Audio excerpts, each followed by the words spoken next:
couple of weeks, and to play like that against an Australian team, and obviously the other 5 games, is pretty exciting for what is to come.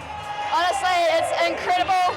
The last 2 weeks with the girls has been amazing. Like, our new management, they've been incredible, and I'm just so proud to be a part of this team.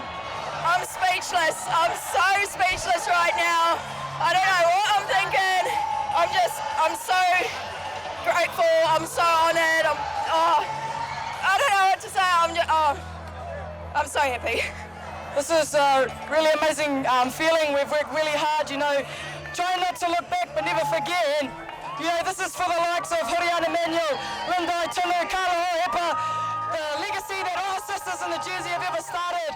Oh, I hate losing. We all do. We all hate losing, and to not be world dominant over the last year has been pretty disappointing for us. So to come out here and probably one of our favourite tournaments in a crowd like this and to win, it's pretty awesome, and so we can give it back to our fans and everyone who keeps supporting us. It is growing massively, especially since after the Olympics, you're seeing the great game explode. So I'm looking forward to next year and see what